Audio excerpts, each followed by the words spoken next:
이번 어닝 시즌의 개막에 2008년과 2009년 금융위기 이후 최악의 실적 발표를 각오를 하면서 긴장감이 감돌고 있는데요. 2분기 S&P 500의 실적은 전년 동기 대비 43.8% 하락할 것이라는 팩트셋의 전망이 맞다면 69.1%나 하락했던 2008년 4분기 이후로 아주 최악의 전년 대비 하락폭을 기록하게 될 것입니다. 그리고 11개 sek터 중에 특히 에너지와 소비재, 산업 그리고 금융 섹터에서 큰 타격이 각각 발생할 것으로 보이는데요. 오늘 장에서 S&P 500은 0.52% 빠진 3,153선에 마감한 모습입니다. 반면에 변동성 지수는 3.28% 오른 29에 마감을 했습니다. 그리고 실적뿐만 아니라 매출도 전망에 먹구름이 가득한데요. 매출 전망은 전년 대비 11.1% 하락하면서 2009년 3분기 이후 최악을 기록할 전망이고요.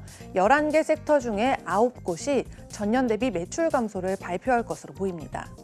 그래서 오늘은 11개 섹터 중에서 전반적으로 가장 큰 실적 손실이 예상되는 3가지 섹터를 자세히 들여다보도록 하겠습니다.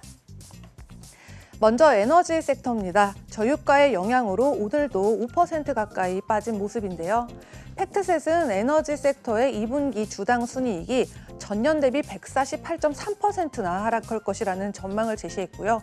2008년 3분기 이래로 최악의 상황을 직면하게 됐습니다.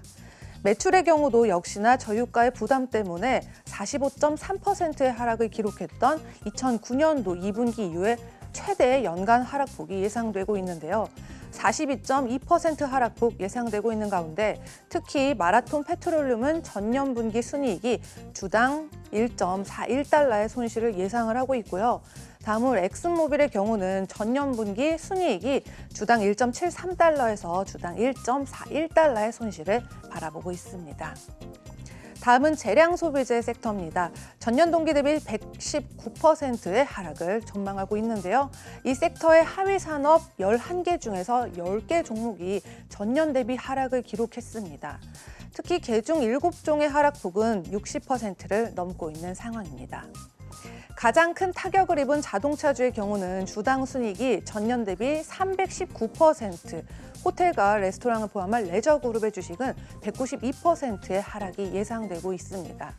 그중에서도 노르웨이안 크루즈라인 그리고 로얄 캐리비안 크루즈가 제대로 직격탄을 맞았고요.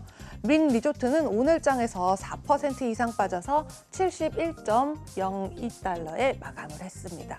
그리고 4.57달러의 손실을 발표할 것으로 예상되고 있습니다. 그리고 아마존은 3.35% 상승한 3,184에 마감을 했는데요.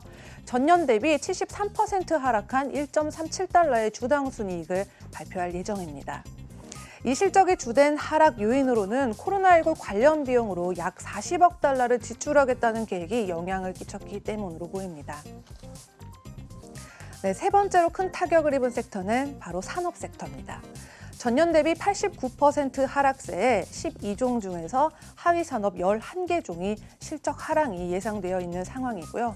특히 항공 분야는 마이너스 315%, 복합 산업재는 마이너스 71%, 또 기계 분야는 마이너스 66%, 전기 설비는 마이너스 51%로 이 네 가지는 총 50% 이상의 하락폭을 기록했습니다.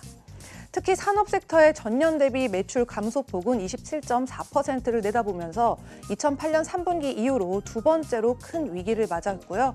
이 중에서도 항공산업은 87%의 매출 하락을 예상하고 있습니다. 매출 감소에 가장 영향을 크게 받은 기업은 델타항공과 사우스웨스트 항공을 들 수 있겠는데요. 오늘 장에서도 각각 5% 이상 그리고 4%대의 하락세를 보였습니다. 지금까지 글로벌 금융시장 심쿵 브리핑 펄스였습니다.